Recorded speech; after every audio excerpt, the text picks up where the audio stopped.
agree. All right, party people, let's go ahead and get started.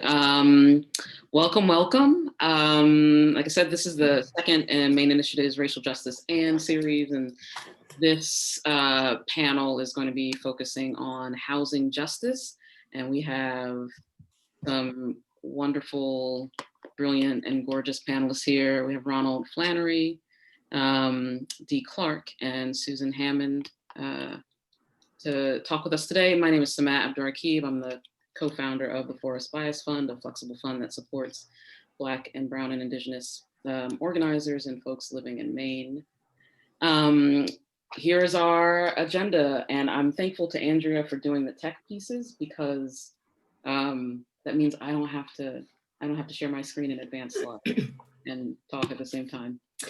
So I'm going to introduce our panelists, and then we're going to have the panel discussion. The panelists are going to talk about their organizations. I have some questions that to pose them. We'll get some responses from them, and then we'll open it up to Q&A. So for you all who are watching, if you have a question that you want folks to address, you can do a couple of things. You can either drop it into the chat box, or you can ask it in the Q&A box. If you go to the bottom of your Zoom box, you'll see Q&A, you can drop it there. More than likely, we're not going to get to every question. There are now 83 of you. We're not going to get to every question, but I will be monitoring them, and Kristen from Maine Initiatives will be monitoring, and we'll try to see if there are some that are connected to things that are just being said, or some repeat questions, and we'll do our best. All right, so let's go ahead and get into it. I first want to introduce you all to Ronald Flannery. Ronald uses pronouns they and them. Ronald believes that housing is a human right, and that an abundant world that meets our human needs is within our grasp. They bring experience campaigning for universal health care, tenant protections, deeply affordable, community-controlled homes, and land use policies that promote development without displacement. They follow a transformative organizing model that emphasizes relationship building across difference and the leadership development of those most impacted by structural violence. They completed studies in English and sociology at the University of Maine, Farmington, and in global political economy at the University of Kassel in Germany. Ronald identifies as a brown, poor, mixed-race, queer, non-binary Mainer, and they currently live and rent in Lewiston. And they are they're here with us today representing Raise Up, based in Lewiston, and they're gonna in a little bit they'll share more about that organization. I did not know that you had a degree in English, Ronald. That is news to me. I didn't know that. Next, I want to introduce you all. If you do not know D. Clarke, you should know D. Clarke. I'm going to introduce D. Clarke, who is the founder of Survivor Speak USA. D founded Survivor Speak in 2015, following involvement with Maine's burgeoning anti-trafficking movement. Clarke's experiences sharpened her belief that survivors must be the ones driving solutions. And Survivor Speak was formed to push the movement to address root causes of what the survivor leaders in the organization called sexploitation, systemic poverty, racism, and misogyny. For more than 16 years, D. Clarke has been organizing, educating, and empowering adults and youth to speak out for public policy that affects their lives.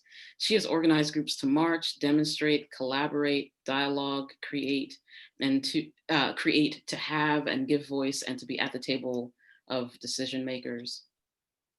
D is known for her diplomacy in grace, which I can deeply attest to. D is known for her diplomacy in grace, from meeting with governors and legislators to interacting directly with impacted communities, sex trafficked, exploited women, and folks who are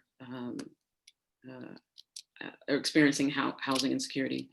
D comes by her wisdom from experience. She grew up in a severely abusive environment and in a Boston housing project in and out of foster care from ages 5 to 8. By 12 years old, she was being sex trafficked and finished growing up in a combat zone as a dancer and a stripper As a young mother, she sometimes ended up homeless and in shelters while working several jobs and relying on soup kitchens, food stamps, and food boxes. And today, Dee is here representing Homeless Voices for Justice. Grateful to have you, Dee. And again, Dee will be sharing more information about that, about Homeless Voices for Justice in just a minute. And last but not at all least, I'm really excited to introduce Susan Hammond, who is a Penobscot tribal citizen, and she is the longstanding executive director of Four Directions Development, which is a native-governed community development financial institution serving the 4 tribes of Maine. As one of the founders of the organization, Ms. Hammond has been involved with Four Directions since the earliest planning stages, which began in the fall of 2000. So just, I don't know, roughly the 20th anniversary. Yeah. Ms. Hammond graduated from the University of Maine at Orono with a bachelor's degree in business administration. She's well connected in both the local Wabanaki communities and the national Native American organizations. Prior to Four Directions, she worked for the Penobscot Nation for 10 years in various positions, including as the director of the Tribal Housing Authority. She also served on the Penobscot Nation Tribal Council for 8 years. Ms. Hammond sits on numerous Maine boards, including the Maine Community Foundation, Eastern Maine Development Corporation, Mainstream Finance, Maine Venture Fund, and Coastal Enterprises, Inc., as well as Owista Corporation, a national intermediary Native American community development financial institution. Very glad that you're here with us today, Susan. There's one panelist who isn't here with us today. I'm going to share information about their organization in just a little bit, but I just want to acknowledge that Nicole Mukeme, the creative director of Rise and Shine Youth Retreat, was part of the planning of this panel and is not with us on this panel today, and she's given me permission to share about her beautiful and powerful organization and about some of the disruption that they've recently been experiencing. So those are our panelists. Really excited to have you all here with us. I would love it if you all could share whatever information you want us to have about your organization, the organization's origin story, about the work that you're doing now, what kinds of, just a general overview of your organization. Ronald, do you want to go ahead and kick us off? Yeah, I'd love to. And yeah, thanks to Maine Initiatives, thanks Samaa for welcoming us and facilitating the conversation. I've been part of the Raise Up community just since this summer. And so this is a little bit of history about the organization. It's a retelling that I was also told just recently, but happy to share that Raise Up actually began back in 2014. Or it was originally began actually by a group of just 4 individuals who had an organizing background and were working to decommodify their own housing. From that group, it grew into the Raise Up that we know today. And I think it was in 2014 that a board was brought together that included low-income residents and tenant organizers, different housing advocates, asylum seekers, refugees, single mothers, and other immigrant families, along with community development folks, and all coming together to recognize the need for more visionary housing solutions in the city of Lewiston. So its founding was really rooted in that context of housing challenges in downtown Lewiston. And those challenges, I think they're pretty visible, but including like decreasing housing stock, just a tightening rental market with pressure from on rents from a lot of different sources, also wanting to combat discrimination in housing access in Lewiston and create more accountability around ongoing health and safety concerns with a lot of rental homes. And I think just that part of the history is something I feel a lot more connected to myself as a child of Lewiston, and having grown up here, thanks to, but also alongside the rental housing stock, the affordable rental housing that Lewiston, I think, has always been known for, and experiencing just through my own community and my family, a lot of those unsafe conditions. I think we're seeing now in Lewiston a lot of these homes being condemned. I think if you've been in Lewiston for a while, you probably know or have been impacted, know someone or have been personally impacted by somebody who's lost their home in a fire.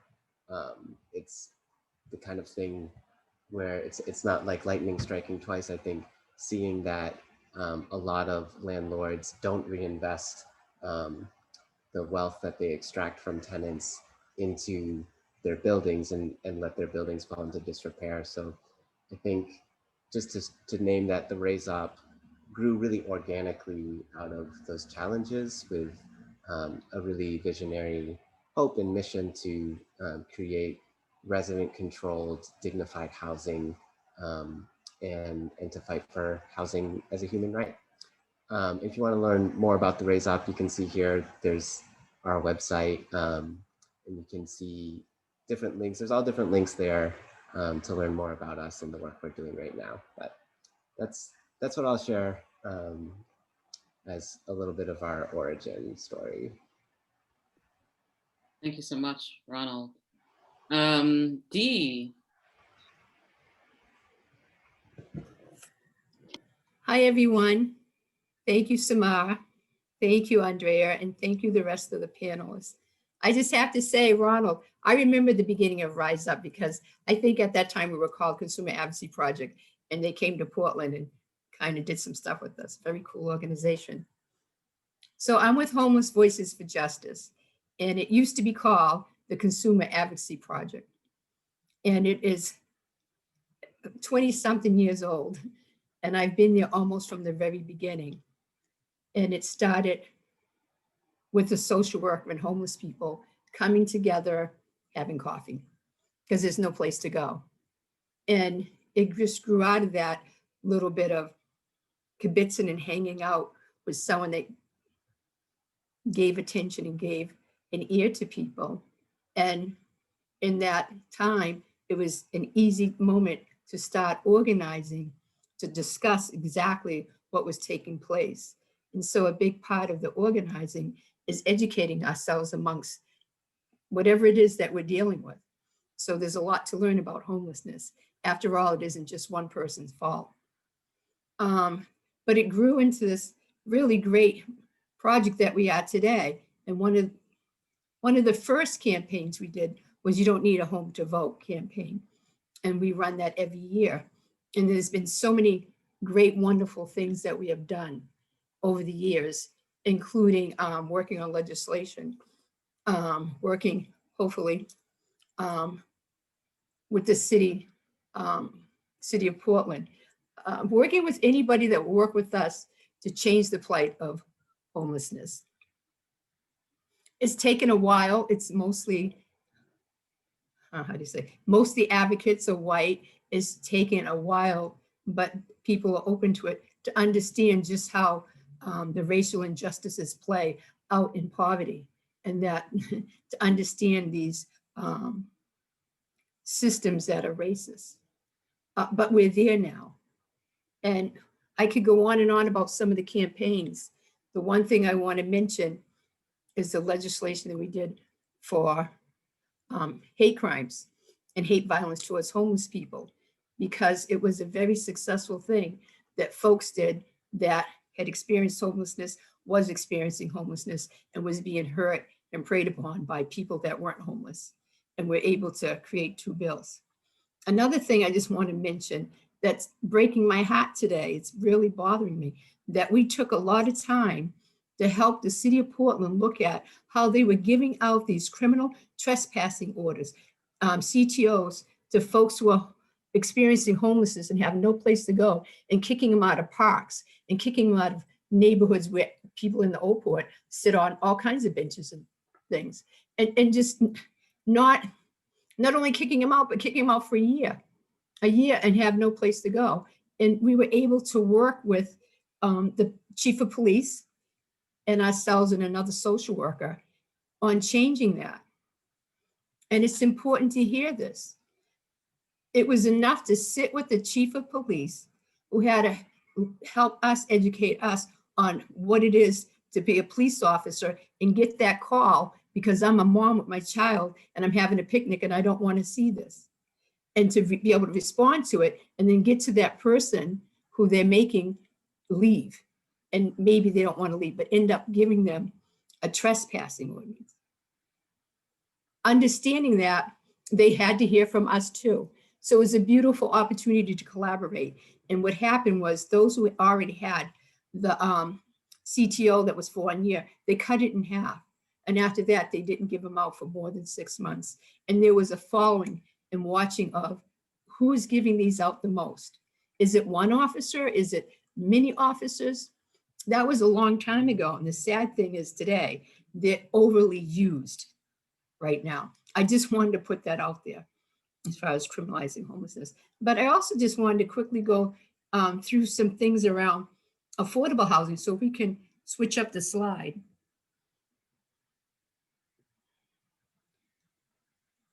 And you can even go to the next one, because really, if we're going to talk about housing, who are we talking about housing for? And for Homeless Voices for Justice, we're interested in helping people who are mostly homeless in shelters or unsheltered and living in campsites or, in cars and so forth, as well as very low income people who may become homeless. Could you go back to that slide you just passed?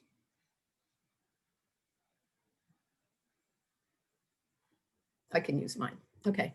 This is language that's kind of not important, but a little bit important just to get a little bit familiar with, because the way housing is determined to be affordable is by these area median incomes. And these area median incomes seem to play out different ways for different people's economic background. But someone like myself is extremely low income. So that's the second one there, ELI, households with incomes at or below the poverty guideline. And most of the people that we're advocating for are bringing together to try to fight against the whole issues of homelessness are in this rack right here, where 30% of the AMI are, we're below poverty. Very low income does matter, low income matter, they all matter, but the majority of people that are suffering in homelessness, not all, but the majority are extremely low income. So now if we go down to the next one, excuse me, and I know I've taken up too much time. And this one we can pass real quick, but basically you qualify, anybody in the United States qualifies for affordable rentals if they're under 100% of the AMI. This information came from the National Low Income Housing Coalition, which is a great website. So if you look at the AMI of a household that's earning 100%, their monthly rent can be $1,765, and that's 30% of their monthly income spent. Someone that's 60% of the area median income would be making approximately $42,378. Nobody I know in my life that is part of HVJ, people at the table, and the people that we're advocating for have that income. That might be someone that works at a day shelter, a night shelter, I don't know, but it's not something that the folks that we're trying to assist even access. And it's important. $42,378 would be like, wow, that would be great for me. But that's not what we have. And a rent for $1,060. So we're hearing people talk about affordable rents, but who are they affordable for? Can we go on to the next one?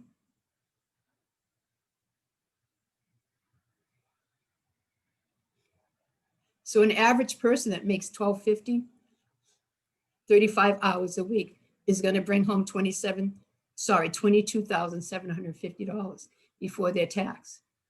And so they could possibly pay, they would be 30% of the area median income, but what would rent look like for them? Well,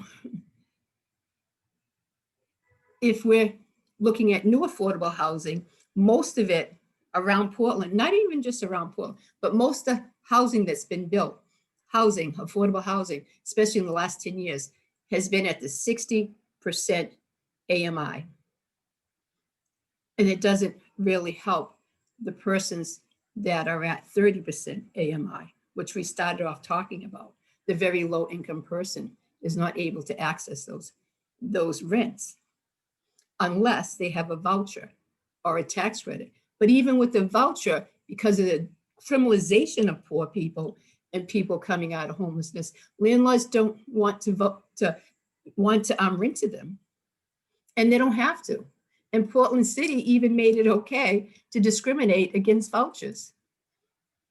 So here's somebody struggling with a low income, trying to find an apartment that accesses a voucher, and they still are struggling and very often don't find that apartment that they can afford.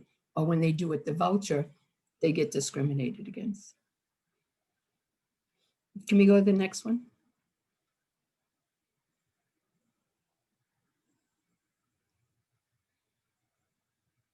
Right, so this kind of speaks for itself.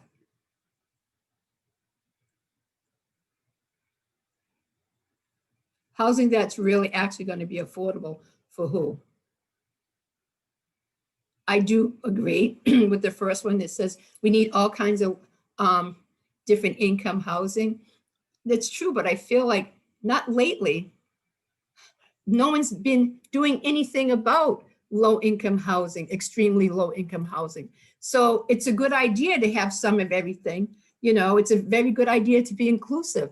That's excellent, except it hasn't been. For years, nobody has really put any effort and time into providing extremely low income housing. Not only that, most of us who are doing this work have not been asking for it. We ask for affordable housing, but it's affordable to who? So someone like myself, or someone that's, you know, below the poverty line or 30% of their income, AMI, could possibly pay $235 a month for rent. And the only way to find that is in a rent subsidy. And right here, this bottom line is my favorite thing. It's sad. Nowhere in the state, metropolitan area, or county in the US can a worker earning the federal or prevailing state or local minimum wage afford a modest 2-bedroom rental home at fair market by working a standard 40 hours. Nobody working 40 hours is going to be able to afford a fair market rent at minimum wage. We can go to the next one. How am I on time? I don't know. Okay. I don't know how many more slides you have, Dee, but you're getting. I'm missing these ones. You're Say it getting again. the questions that we're going to talk about. So I don't. How many more do you have? Keep going. Oh, okay. Keep passing the slide, Andrea. We're not going to talk about nor this. You can go to the next one. I won't stay with this, but it is important. Well, to me, it's important that it's okay, you can stay, to realize that homelessness started way long ago in the 1600s. Could you go back one slide? And it's not new to us. It's, I can find mine. Yeah. and the 1600s I was looking at, but we're sitting here, I'm in my apartment, it's a tax credit and it's a Section 8. And I'm cozy, comfy, and we're sitting on stolen land. We are participating and doing our lives and our jobs on stolen land. In the 1600s through 1776, colonists stole land by force. And we know this, and we're finally talking about it from native people, and forced them to leave their homeland, their ancestral homeland, and killing tens and thousands of indigenous folks via disease. 1619, 20 slaves were stolen from West Africa. That started a whole thing that millions of Africans started being brought over in the transatlantic slave trade. These things do play out today, but people don't look at that. They're not interested in that. But this is what America has been doing for a long time to folks, particularly non-white folks. That's just, I'm just trying to say something here. In the 1640s, the earliest case of homelessness are documented in American colonies of warning out folks, with police warning out vagrants and panhandlers, kind of what police do today. You can go to the next slide.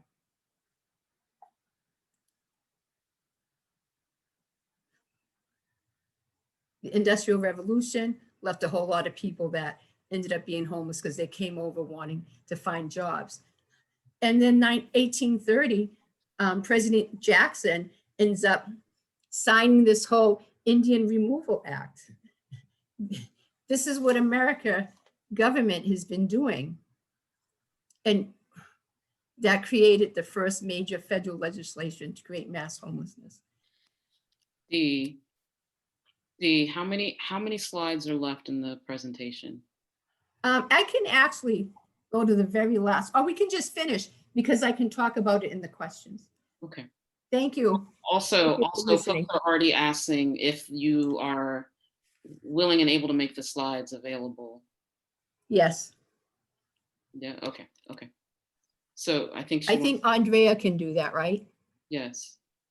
Do you want to go to the last slide then? Okay.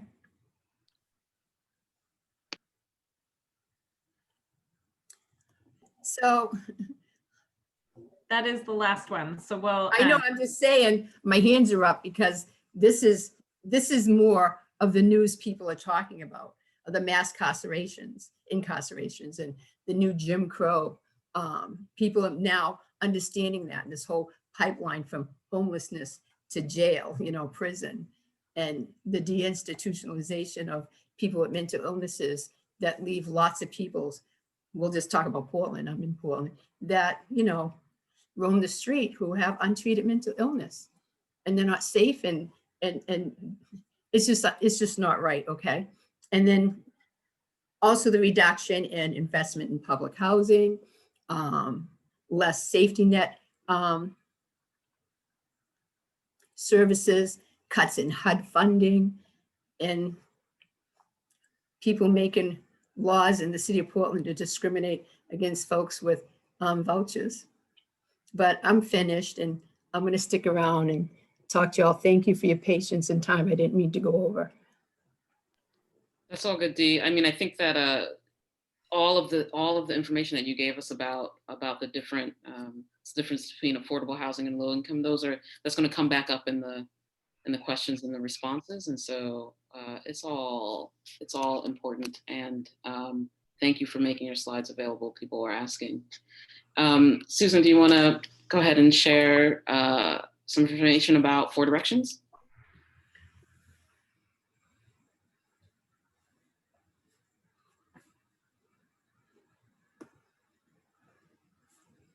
You're muted, Susan. Sorry.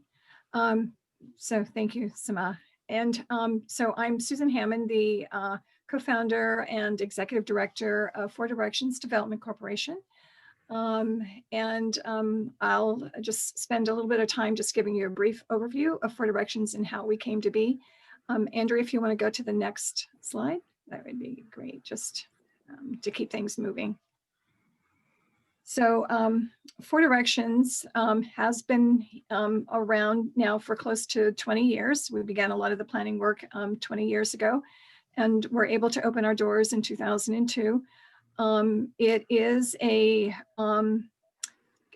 community development financial institution, and that is a certification through the Department of Treasury, the federal government, and it enables us to do certain things. One is to provide financing products to the people that we serve, as well as provide advisory services as well. And we call that developmental services or technical assistance and support, depending upon our financing products.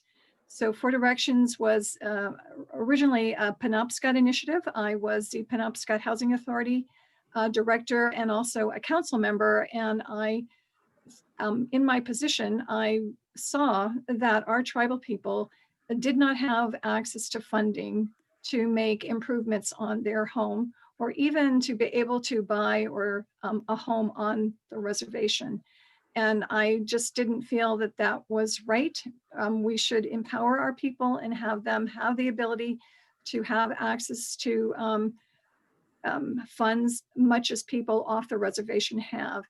And so I felt it was important for us to establish a revolving loan fund or a community loan fund to enable to provide access to our tribal people, because banks were either unwilling or unable to lend to us in our Native community. So that's how we got started. It was a housing focused. We started out doing home improvement loans, but very quickly people wanted to have mortgages so that they can buy and sell homes on the reservation. Prior to Four Directions, there were probably less than 5 housing transactions in the previous 20 years. And the only way that people could acquire a home on the reservation is through a family member passed down. So there wasn't the ability to buy a home, to build a home, or even make repairs of homes on the reservation. And often people think that we didn't have pride of ownership in our homes, but it was primarily because we didn't have access to funding to make improvements on our homes. So that's how Four Directions came to be. But very quickly, we knew that the other tribal communities were in very similar situations. They didn't have access to capital. And so we quickly embraced the other 3 tribes. One tribe has 2 tribal reservations. So our mission is to improve the social and economic conditions of the Wabanaki people in Maine, the Maliseet, the Micmac, the Passamaquoddy, and Penobscot through education and investment in affordable housing, tribal business ventures, and Native entrepreneurs. And we have a very overarching value statement is Wichukum Tultine, which is let's help each other. And that's sort of our overriding values that we have as an organization and our tribal communities. Andrew, if you want to go to the next slide.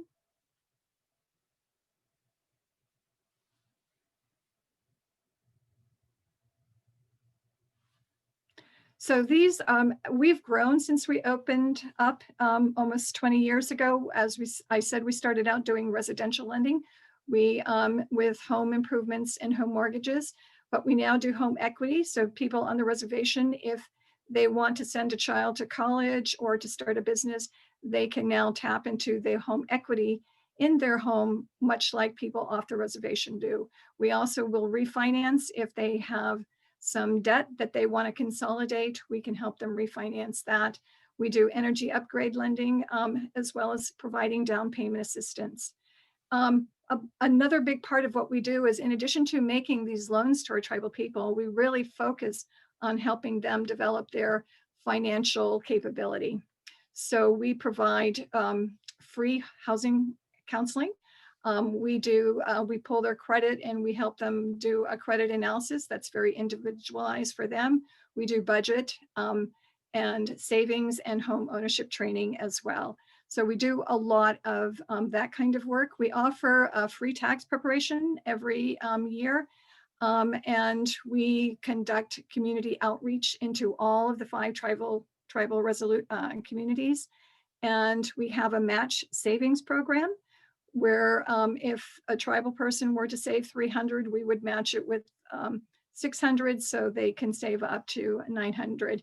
And they can use that for many different purposes, often for emergency things like repairing a car or putting a down payment on for a home or a rental.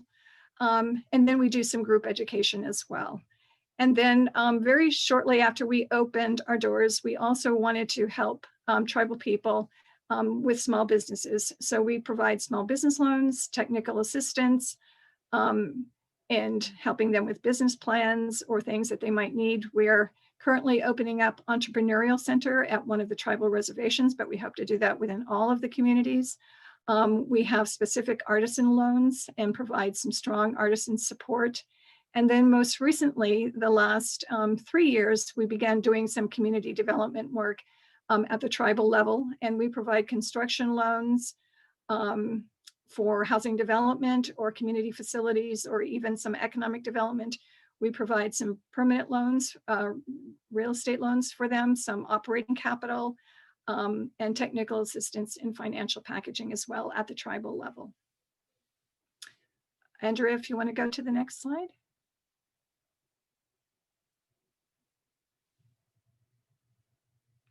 So just to give you a sense of our impact, since we've been lending for almost 20 years, we've been able to lend out 16 million. 3.4 million of that is in community development. 1.2 is with small businesses, and we're almost 11 million in housing loans to over 200 families. And we've been able to help build 84 affordable homes. Through our housing counseling work and financial capability work, we've helped almost 375 households and 1,000 individuals we've counseled or provided group education. Through our free tax clinics, we've helped almost 750 families and helped them get 433,000 earned income tax credits back. We have a circuit rider program where we go out into all of the communities on a monthly basis and meet one-on-one, side by side. Since COVID, we haven't been able to do that, but once things open up and the tribal communities open up, we'll be able to go back into their communities. And as I mentioned, through our community development programming, we also work at the tribal Wabanaki level. And for 20 years now, we've been doing a Wabanaki Housing Circle, which we bring together all of the housing authority directors and their staff and talk about what their housing needs are and assist them in meeting some of their challenges. And we also provide some Wabanaki economic development summits on an annual basis as well. And you can see from the map, these are where the 5 tribal communities are located. The Penobscot Nation is adjacent to Old Town, Maine, just north of Bangor. The Aroostook Band of Micmac are up in the Presque Isle region, and then the Holton Band of Maliseets, obviously in Holton. And then there are 2 Passamaquoddy tribal communities. One is Indian Township, and that's adjacent to Princeton, Maine. And then the Passamaquoddy at Pleasant Point, they are adjacent to Eastport, Maine. So Andrea, if you want to move to the next slide. So I think right now that's all I have, but certainly any questions that you might have about our program. And this, there's my name there, but we also, my Director of Operations has been really instrumental. Charlene Virgilio, another Penobscot tribal citizen, and Helen Scalia has been with me for 20 years, helping me with the fundraising and raising the loan capital to make these loans. So that's what I have for now. Thank you, Susan. I'm going to go ahead and share a few things about Rise and Shine Youth Retreats. I'm going to wait for Andrea to get there. Okay, so Andrea, if you want to start with Meet Nicole Mokeme, and again, Nicole has given me permission to say some words about all the work that Rise and Shine Youth Retreat has been doing since 2014 and about what's been going on with them recently. But first, to just briefly introduce Nicole, she's the creative director of Rise and Shine Youth Retreat and has co-created with various organizations that support Black lives, including Black Artists Forum, Embodied Equity Consulting, the Theater Ensemble of Color, the Forest Bias Fund, the Third Place, High Tiger, Portland Empowered, Women United Around the World, and Lewiston 21st Century. Her mission is Black liberation, and her work supports younger generations with love, guidance, and safety. And she works to connect resources to the greater Black community. She founded Rise and Shine Youth Retreat in 2014 to create a diverse community of teenage girls who courageously celebrate themselves and compassionately support one another. Through retreats and local self-care events, Nicole holds space for teen girls to explore an integration of leadership, wellness, and creativity. She's a mother and she spends much of her time learning and growing with her child. If you want to go to, Andrea, go to our history, just a little bit of history about Rise and Shine. Again, it was founded in 2014, started as a one-day retreat for a diverse group of teenage girls. And it really quickly became a full weekend getaway. I think that's the next year in 2015 became a full weekend getaway. And for years, the primary program that Rise and Shine Youth Retreat focused on was this annual weekend getaway. It morphed into a 2-day, 3-night camping wellness retreat for Black Indigenous youth, and youth of color, other youth of color. Participants were given a shared tent for sleeping and meals, and Nicole would put together, Nicole and the young people who helped facilitate the retreat put together self-care kits for the young people attending the trip, that included personal body care products like sugar scrubs, body hair oil, toothpaste, and deodorant.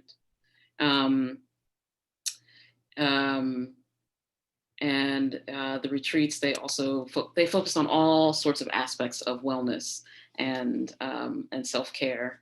In 2017, Rise and Shine partnered with Lewiston 24th Century and began the Infinity Wellness Club. It was a weekly after-school meetup at Lewiston Middle School where mostly Black students were learning about self-care practices and were developing dance routines and discussing current events. And the Affinity Wellness Club was co-facilitated by Nicole and Barbara McManus, a Black science and ELL middle school teacher there in Lewiston. If you want to go to a look at 2020, this is just a list of what Rise and Shine Youth Retreat has been able to accomplish in 2020 alone. They hosted a Woman of Color and Femme of Color retreat with students and the Women of Color Coalition at Bowdoin College. They hosted their first petite retreat. They've done a plethora of nature walks with youth and tour guides. With youth tour guides, they've taken small groups on fishing and kayaking trips. They started a plant share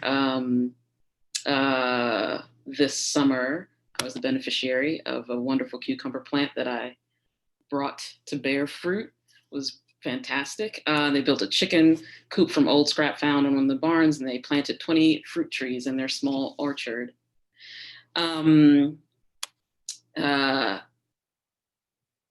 One second, let me find my place. In late June 2018, Rise and Shine Youth Retreat acquired what they thought was going to be a permanent home on a farm in Bowdoin, Maine. They were renting 135 acres of land, of farmland. And on that land, there was a 5-bedroom house, 2 usable barns, and a hoop house across the road. And this was a really wonderful opportunity. It was going to be a permanent home for all the programming that was going to be coming out of Rise and Shine Youth Retreat. Being on that land allowed Nicole and the other folks organizing with Rise and Shine to start the Rise and Shine Youth Retreat Rejuvenation Center. They were calling it a multi-purpose center. It was a space for Black community members to gather, create, and collaborate. It was a cooperative living space. where folks were, a cooperative and communal living space where folks were living in the house that was on the land, and retreats were being hosted there, and young folks were camping on the land. So, and since being on the land and renting the house and the land and the hoop house, the greenhouse, the organization was able to grow and to take roots, taking on, as I mentioned, among other things, but taking on, as I mentioned, a cooperative living situation that allowed housing insecure Black Mainers to have a place to live in community with other Black Mainers. It was a concrete space for Rise and Shine programming to seed and to grow, you know, and just a space for the folks who were utilizing the land to dream about other possibilities. While the land was still owned by a white owner, so Rise and Shine, Nicole and Rise and Shine Youth was renting at a very reasonable, very reasonable rate, the land from a white owner. The plan since June of 2018 was that Rise and Shine would transfer the white landowner would transfer this ownership to the Black folks who were living there since 2018. And so Nicole and Rise and Shine, they were making plans to take over that land. There was an agreement with the owner that they would rent for a few years to become more accustomed to taking care of what it's like to take care of all that acreage, and for them to get settled before they took over ownership. And those plans were still in motion by the middle of 2020. In the late summer of this year, 2020, the people living on the land asked the white landowner about their capacity to take on more tenants as they were moving through this transfer of land process. And this ask was in response to an increased need for stable housing for Black Mainers who were facing housing instability. After that ask came in late summer of 2020, the landowner ceased direct communication with Nicole and the other people living on the land. And in September of 2020, the landowner served the occupants with an eviction notice. They gave them 60 days to exit, to leave the land. I want to thank Nicole for giving me permission to share that story. All of this information was very new. All of this happening was very new in the planning stages of this panel. So I want to thank Nicole for allowing me to share that story. And I think I just want to end this by saying that this is a concrete example of how vulnerable Black people are in the state of Maine, and why it's so important for us to have access to and control over our own land and our own homes. I'm imagining there are folks who are going to be asking what they might be able to do to help support Rise and Shine Youth Retreat. You can see I'll drop the link to the website. The only concrete ask that I have right now is to just support by donating, as Nicole and the folks connected to Rise and Shine Youth Retreat rest a bit and then make plans for where they're going to move next. Thank you. Okay, so we're going to transition into doing some Q&A. And so the first question that I want to ask, because Dee provided all of that really useful and important information about the difference between affordable housing and low-income housing. I think that we use those terms interchangeably. At least, I mean, in Portland, we often do, and maybe probably in other places.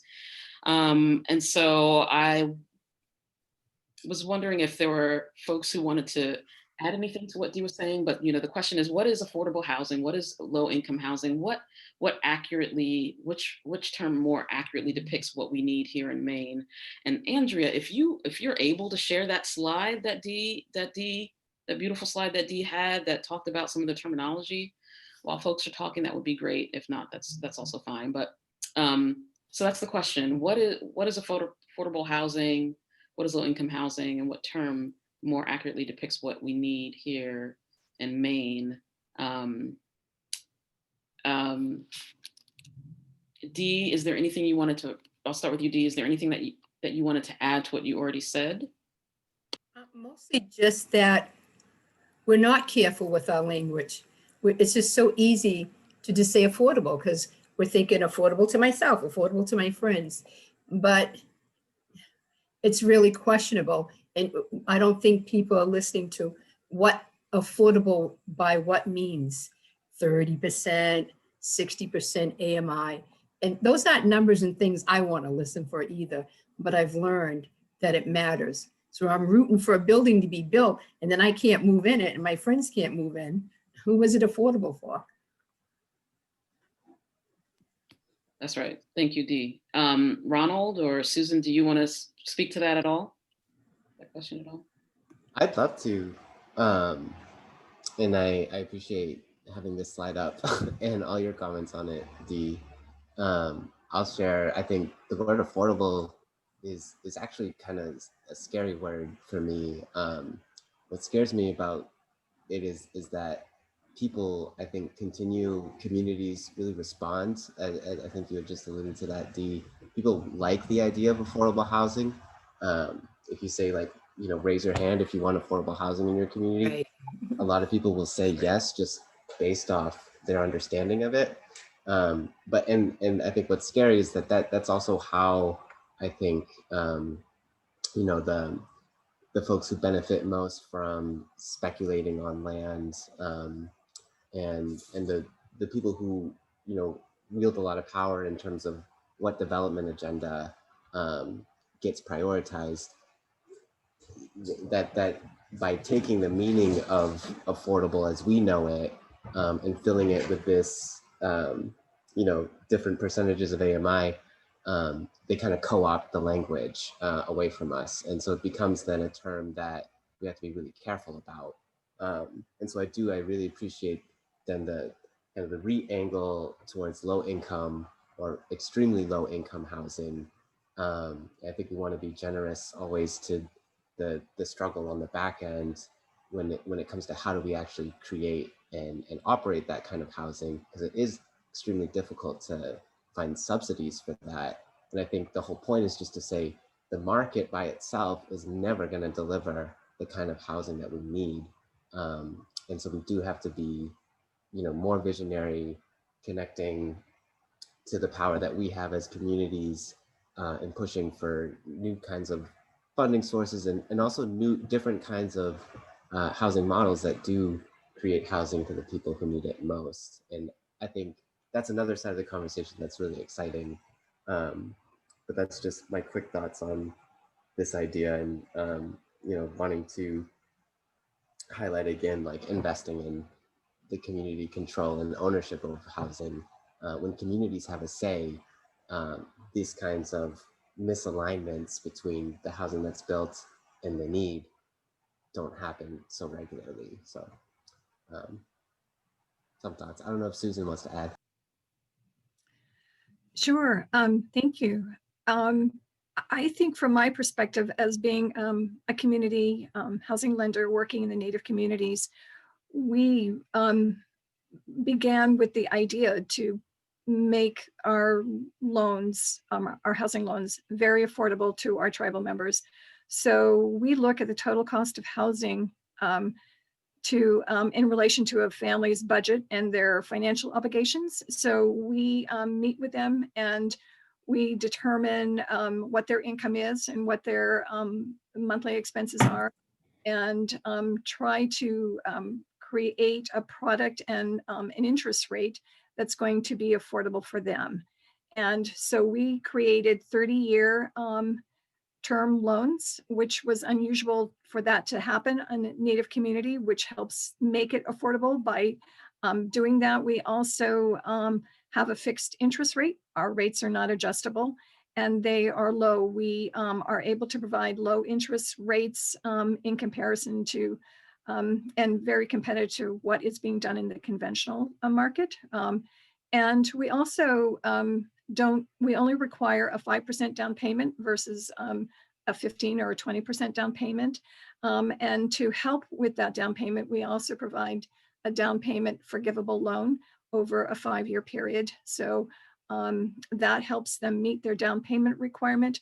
We don't require mortgage insurance, which conventional lenders do, which also can add 100 to 150 to the monthly payment of that loan. And our typical payments for our loan products can range as low as 250,000 up to about 750 to 800. So it's really within sort of a range for the different tribal members and their income, but we really want to address the very low income individual as well as those that might be moderately income. But we want to be able to provide access to capital for all Native people who want to live in their community on the reservation. Thank you. I'm gonna pull this question in because it is, you know, it's a really great follow-up question to what you all just were talking about. So Melissa's asking about affordable housing in rural. So Melissa writes, the affordable housing that they are aware of, that she's aware of, is usually in urban settings. Do any of you know about low and extreme low income housing that's available in more rural settings? She's asking because she works with extremely low income folks who also struggle with major mental health. And so often urban settings are counterindicated for their well-being. I don't know off the top of my head, but the beautiful website, National Low Income Housing Coalition, they break it down. It's a really beautiful website. And you can go to your state, you can look for those types of things, rural or urban. I think they're in Washington, but it doesn't matter what state you're in, you can look it up. But I don't know off the top of my head. I dropped the link to the NLIHC in the chat. I will drop it again because it's a really beautiful resource. I think another resource too, Samaa, that we certainly look to as a partner organization are some of the CAP agencies up in the Penobscot, Washington, and Aroostook counties. Those are fairly remote areas as well, rural communities. And so we do work closely with some of the CAP agencies to help provide affordable housing too for our tribal members who may not be able to get a loan at the time that they come to us. And so we help to make those referrals. CAP agencies are another good source. So like Penquist is. Penquist, yeah. And there's a Aroostook CAP agency in Aroostook County. I didn't know that one. Okay, I know Penquist. Okay, I'll drop those into the chat in just a second. Thank you all. So another question. What are some of the intersections of housing justice or injustice and racial justice that you're seeing in your work here in Maine, or that you see nationally when you look nationally? Susan, do you want to start with that one? Sure, and always I'll bring it with sort of the Native American lens and the work that I do in the Native communities. But our purpose at Four Directions and for its creation was really to address the housing inequity in Native communities specifically, revolving around access to capital and addressing the need for funding for home maintenance, renovations or improvements. And at the time, 20 years ago, when we began, conventional lenders, as I said, weren't able or unwilling to provide our Native families affordable housing loan to make the necessary repairs or improvements on their home. And they were often left to borrow based on their personal credit or even unaffordable rates or even sometimes predatory rates. So in order to make repairs on an old or home, even just trying to repair a furnace or pay for plumbing or electrical repairs on their home or new roofs or replace old windows. And so they were really limited. And so we were able to provide affordable housing home improvement loans at affordable rates for those very low and moderate incomes. And what we did with our lending products is we really flipped it from the traditional lending product. We actually provided lower interest rates to our low income tribal people versus often if you go to a lender, they're going to require a higher interest rate because they consider low income people higher risks. But we felt that that was not the case. And we felt that if we made our loans affordable to all people across the economic spectrum, whether they were very low or moderate, that they would pay their loans. And that has in turn paid off. Over 20 years, we have found our tribal people are very responsible, accountable, and are meeting their financial obligations. In fact, our delinquency ratio is often 5% or less. And just in our last quarter, it was at 0%, meaning we had no delinquencies over the 90-day period, which is fabulous and just a real testament to our Native people and their desire to be responsible and make their payments and meet their financial obligations. So I think if you make the product, and if you make it affordable for them, the people who are low income, and look at what their needs are and adjust to that, people are going to step up, and you're going to be able to provide stable and safe and decent affordable housing for people. Ronald, intersections between racial justice and housing justice that you're seeing in your works or nationally? Yeah, and I I appreciate being able to scale out thinking more nationally too, and just to share with folks that I am kind of freshly back from 3 years of housing justice work in the city of Oakland. And yeah, I do think that housing is, as a lens, is something that really reveals a lot of racialized violence.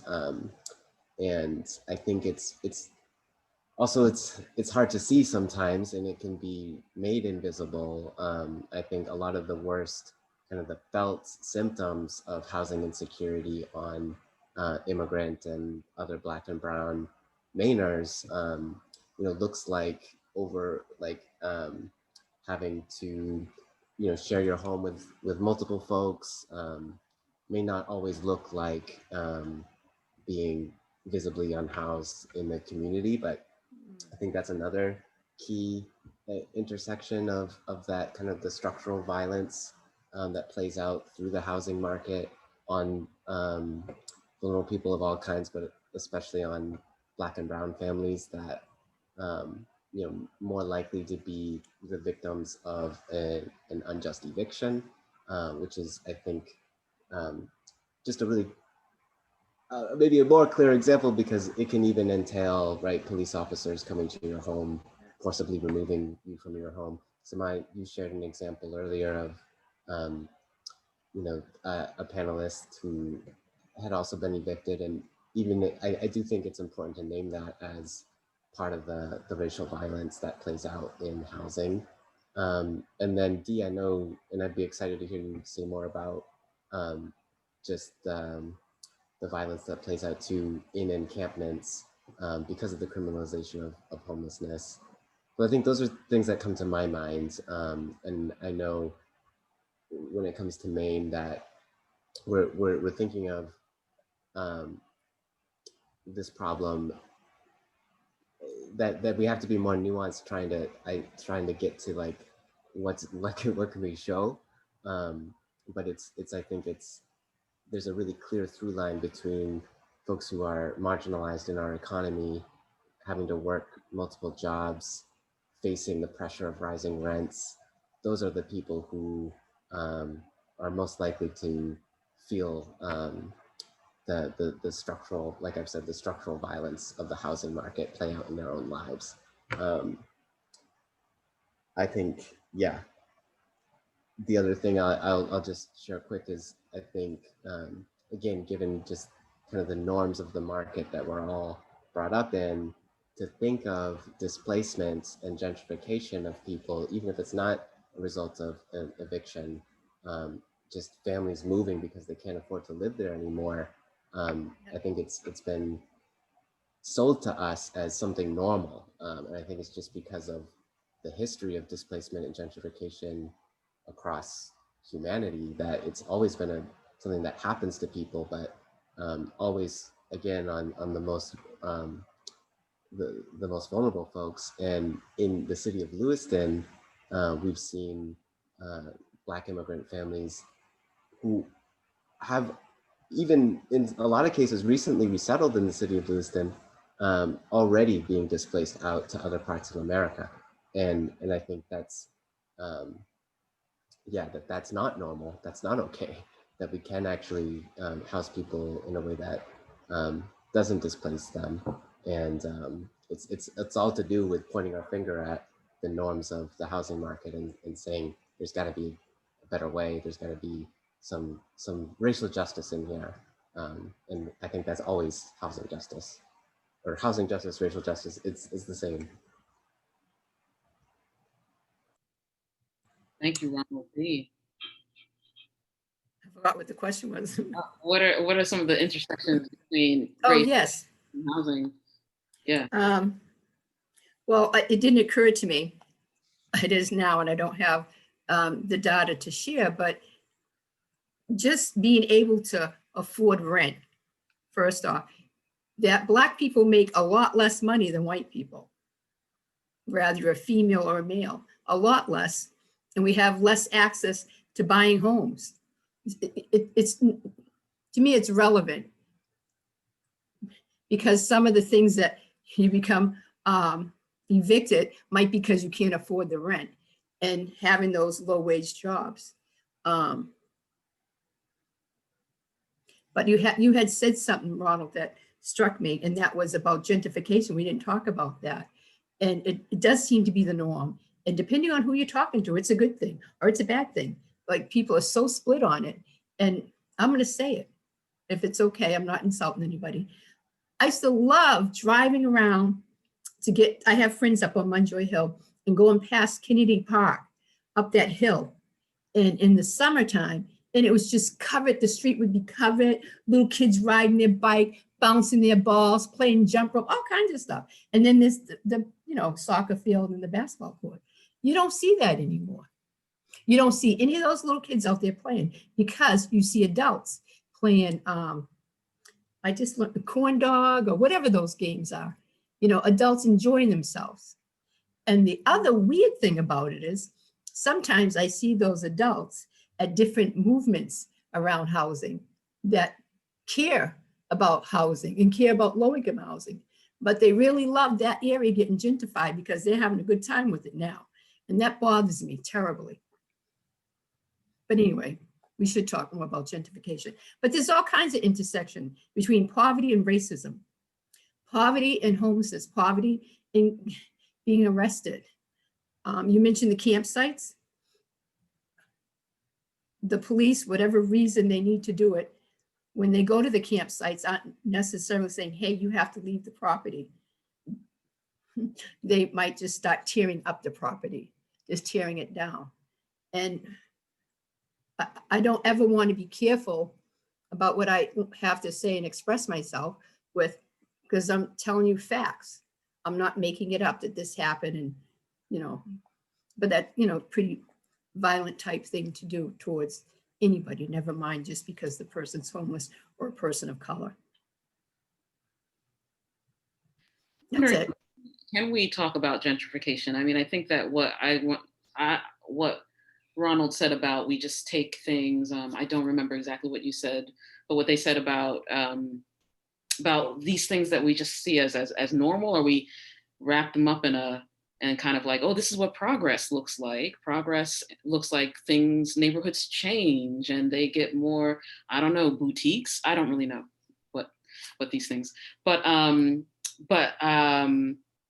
we were prepping for this call, when we were planning for this panel, we were talking about the ways that some of that language that we use when we talk about housing markets, when we talk about affordable housing, when we talk about rents and neighborhoods changing, it is often devoid of. We act as if it's not racially charged. we act as if it's not connected to systems of oppression and white supremacy. And so I am interested in hearing anything else you want to say, and hopefully everybody else listening is interested in hearing anything else you have to say about housing markets, about the ways that we talk about housing markets and affordable housing and gentrification and all, and how it's connected to racial oppression and racism and classism. Well, we have organizations that do this tremendous work, for an example, and that are about affordable housing. Gee, now I feel like people are listening to me, be careful. And they don't ever get involved in any tenant stuff around race, ever, ever. They just don't get involved.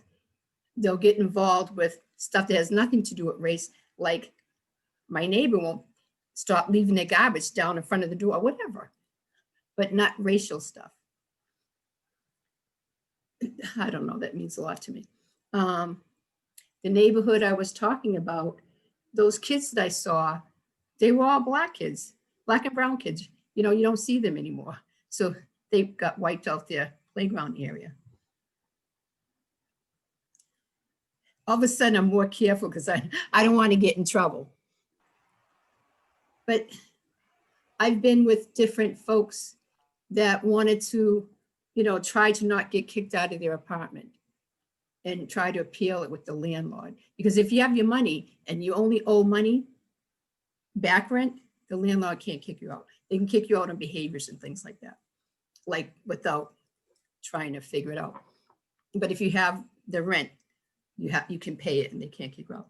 But if you don't have the rent, you're trying to negotiate, and who they negotiate with and who they don't negotiate with has been very interesting to me. As well as people trying to get apartments. I do see that. I see it all the time. Some white women, it's much easier for them to find an apartment as a single parent, as a single person, than it is for Black women with or without a child. I watch it and I see it.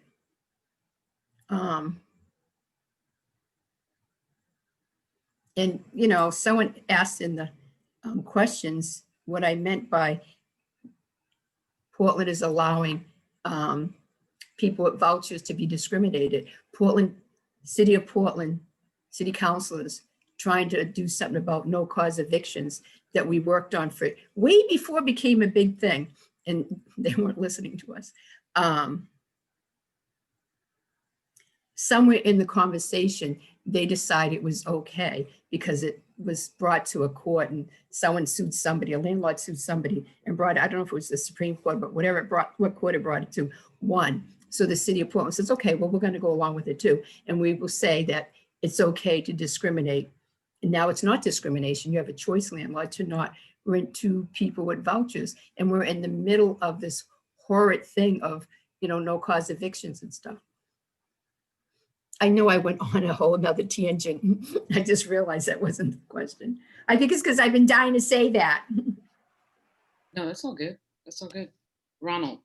Yeah, and I don't see it as a tangent, Dee. I think it's all really super interconnected. And yeah, I think one thing you said that I really appreciated is you have some folks who care an awful lot about the development that takes place in their neighborhood, but aren't gonna necessarily be as motivated to get out there and fight on behalf of Black and brown tenants who are also impacted by what happens in a neighborhood. And I think it is to like scale up a little bit. I think that the higher up we go with it, we'll see that we're actually all in the same. I think the vast majority of us are on the same team when it comes to community development on behalf of the community. And I think it's just to think about, you know, when we see improvements in the city, I think we want improvements. There's parts of Lewiston where we desperately need improvements. And I think those are things that we can fight for without feeling like we're selling our city out or we're gonna lose control of our city. It's just a matter of aligning the vision for development and creating some kind of control and input there with the people. And I think that's what I think about, is just putting people above the buildings, and you know, that should be an easy thing for us to do. It's just that we don't have control over development, and I think it's, you know, again, it's to go back at the history. And Samaa, you mentioned a little bit about, you know, this like racist history that we've inherited, and I think when it comes to a lot of what we're talking about, affordable housing, gentrification, that there is a really ugly history of, you know, with the Federal Housing Administration, or HUD before it became HUD, and the Home Owners Loan Corporation, which is a federally supported loan corporation that only lent to white families. You know, redlining districts, and the city of Portland was also redlined. You know, this is a history we have to kind of, that we've inherited, that explains, I think, a lot of the unjust outcomes that fall on, you know, renters and Black and brown families of all kinds. So I think to kind of go through that history is really important. I'm sure there's tons of folks on this call who are familiar with the racist histories, and then it's just to acknowledge that, hey, we never actually undid any of these histories. These Right. histories actually gave us norms that we're still working through, and to you know, kind of challenge the status quo of how things get built and why. I think is really important. And then I think I've said this several times in different ways now, just like, we have to politicize what the housing market does. And I think the housing market has been depoliticized, and it's not on behalf of Black and brown people that it's that way. It's not on behalf of tenants or unhoused communities, or any marginalized community, that the housing market is depoliticized. And I don't know, those are this is also a really big topic about gentrification.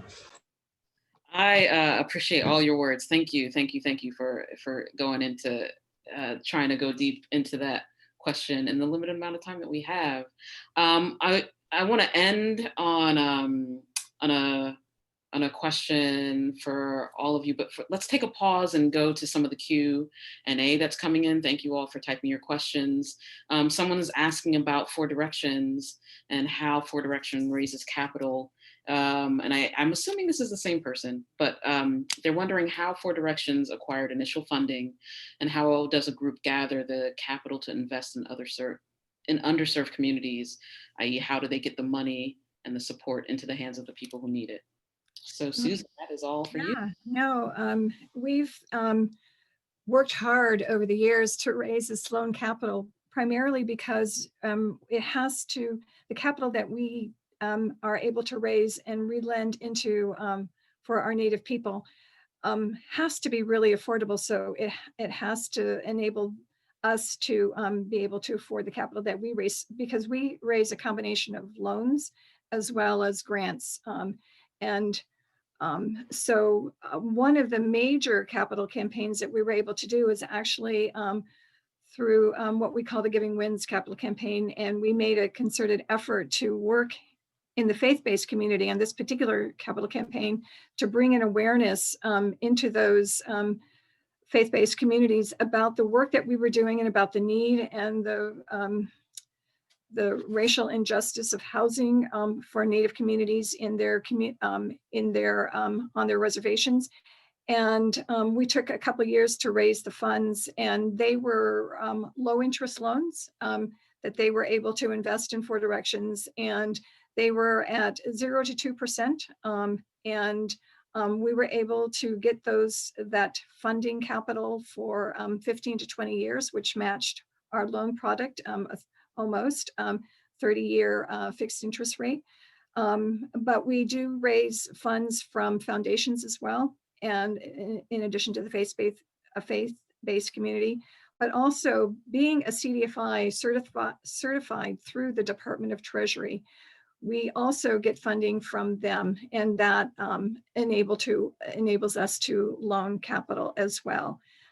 So it's a variety of sources, and then even the tribes, some of them will make investments in this organization. For instance, the Penobscot Nation invested $100,000 and dedicated those funds to their particular tribal members, the Penobscot people, and wanted those that money to be used for very low interest.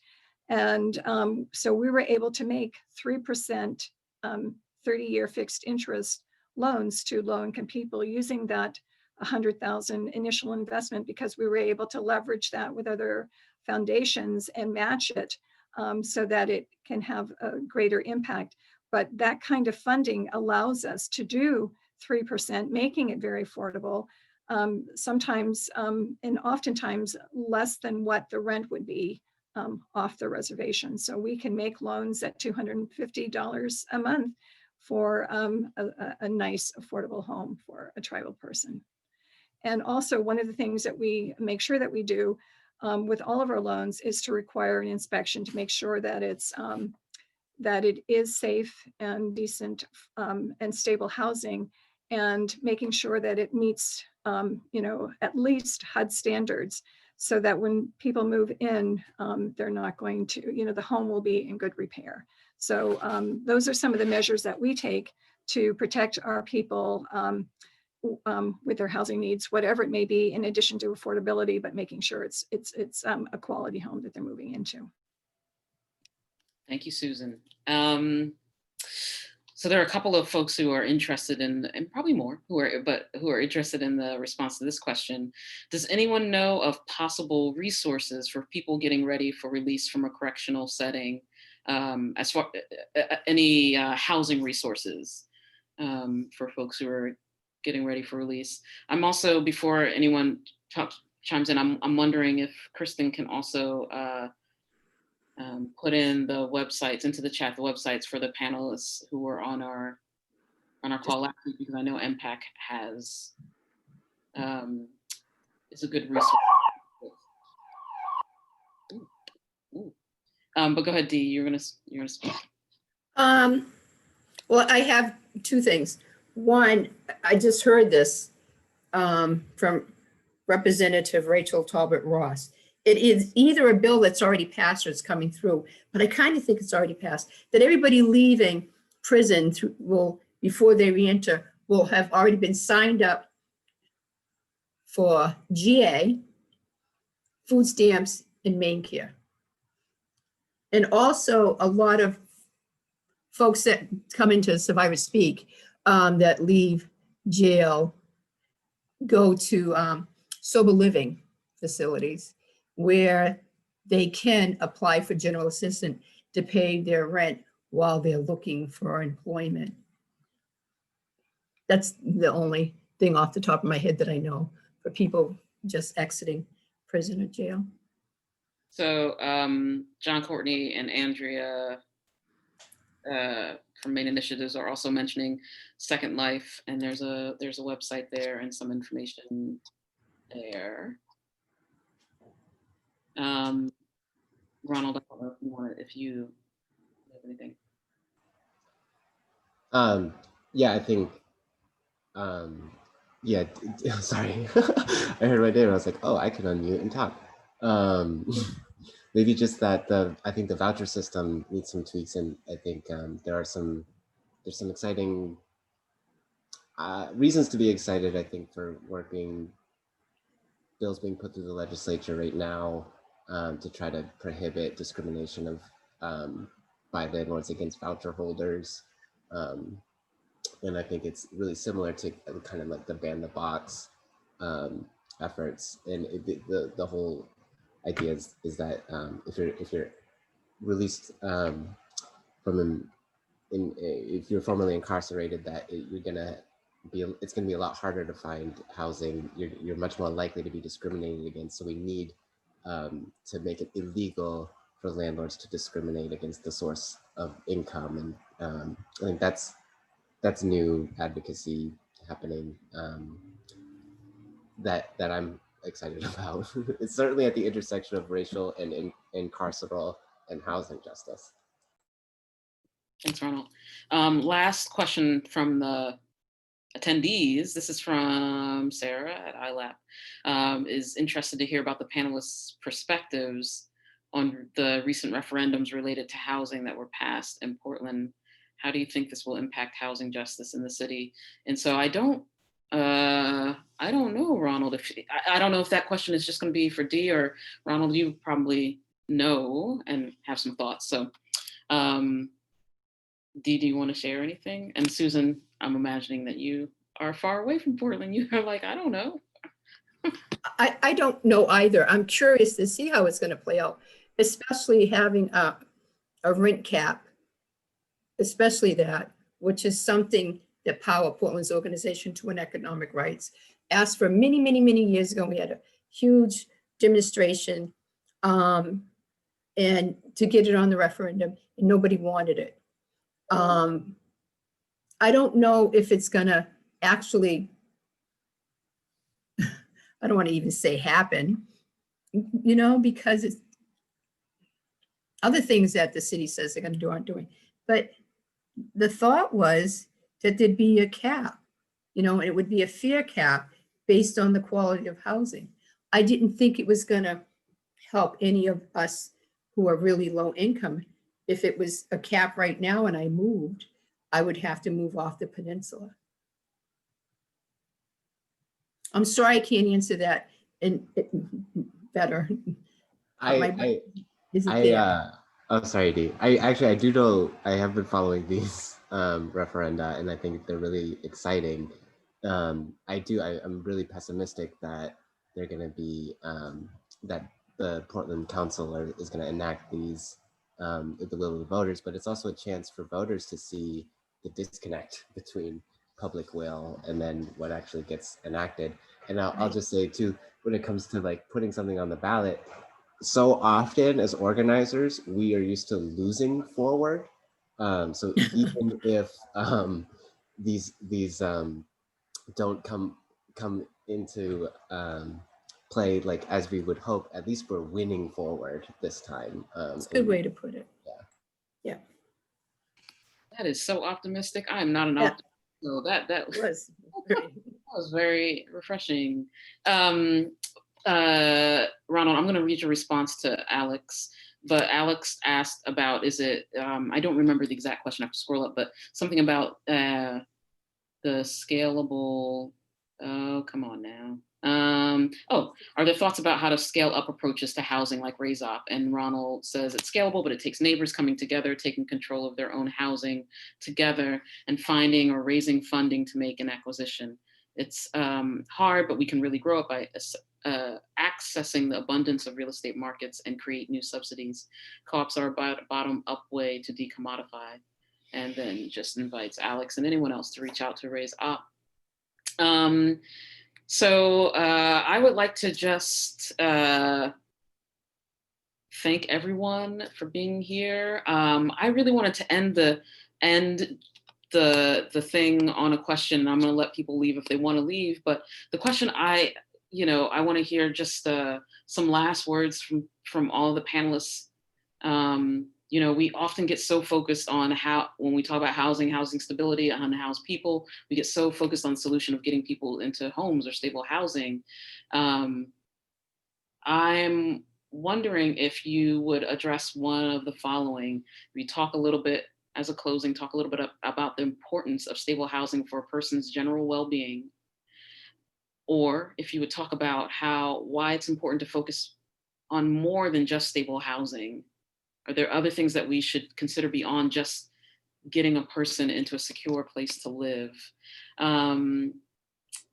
Susan, can we start with you? And then this will be, and folks who are attending, feel free to drop into the chat, all of your love and all of your gratitude for Susan and Dee and Ronald. Yeah. First, I do want to apologize for the alarm. I'm in a building that somebody set the alarm, not realizing I was the last person in the building. So I had to run down and turn it off.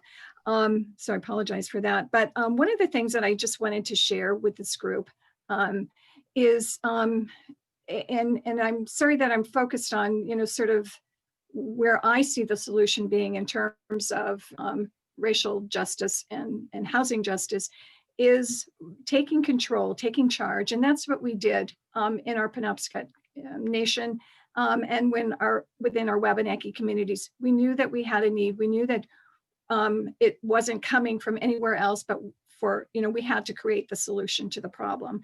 So we looked around, we saw that there was this CDFI model, which met our needs because it provided financing for affordable housing, small business development, or even community development, but also the developmental service side.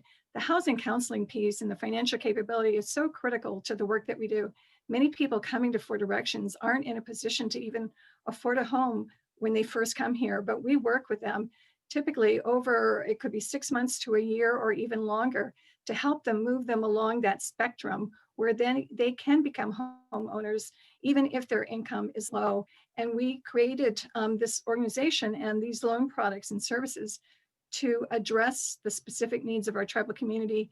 And we are creating products and services so that everybody can benefit. And we've taken control, we've empowered our tribal members, and we see that it works. And we see over 200 families that we've been able to provide housing, safe, decent, affordable housing for the long term for them and their families. Thank you, Susan. Thank you. Ronald, do you want to close us by responding to one of those questions? Yes, and Susan, I did want to shout out too. I think your work is really, really rad, and I'm so excited I got to hear about it tonight, and I'm excited to learn more about it too. I think I was reminded with this question. It's like we've talked about co-ops, we've talked about tenants coming together and acquiring their homes, and in that process, there's this term that I've become familiar with called a physical needs assessment, where usually we'll subcontract, or there'll be someone, maybe an expert internally, who can go to the home that we're thinking of acquiring and kind of just with a long sheet make notes about everything that needs to be repaired in the home. And I think it's funny because as community developers, there's a hyper focus on the buildings and on the needs of the buildings, but all of this is about people. And I realized like there is no metaphysical needs assessment of the people in the building, the way that we make those long lists about the repairs that need to be done. And so just a call on everybody to kind of put the people first in your work. And I think that's the other thing is, how do we really create dignified, safe housing for survivors of complex trauma or formerly unhoused people, and the communities that we most need to serve, whose right to housing is most under threat. They need that resilient community building work to happen, and they need the supportive services. So I was just saying, physical need assessments are really prevalent and important, but take care too to the metaphysical needs of the human beings that you're trying to house. Thank you, Ronald. Dee. The thing I would say about that is the emotional part. It's one thing for someone to get an apartment or whatever it is that they move into. And I'm back down with all the really low income folks accessing an apartment. And at least in Survivors Speak, the major part of getting an apartment is being able to be connected to a community. And when you felt like you were never part of the community and the community was against you and you're just separate from the community, it's a lot of building to make that happen. It's really, really important. And it does take time, and it does take friendship and fellowship and people. And I loved how you said it. We don't do an emotional assessment, a people assessment of a person's need. That's it. And thank you for having us, me, myself. I appreciate it. Almost Voices for Justice appreciates it. Thank you. Thank you all. That was really lovely and powerful ending to this panel. Good night. Thank you all for being here. Our next session, our next panel discussion is waiting for there it is next Wednesday. We're having a day change. We've been doing this on Tuesdays. But next week on Wednesday, we'll be talking about health equity and racial disparities. We're going to talk a lot about COVID, We are going to be joined by the Southern Maine Worker Center, the New Mainers Public Health Initiative, and the organization Maine, M-A-I-N, Maine Access Immigrant Network. I'm really bad with acronyms, but Maine Access Immigrant Network. See some of you, hopefully maybe all of you, next week. Thanks all. Thank you, Samaa. Thank you. Thank you. Bye. Good night. Good night.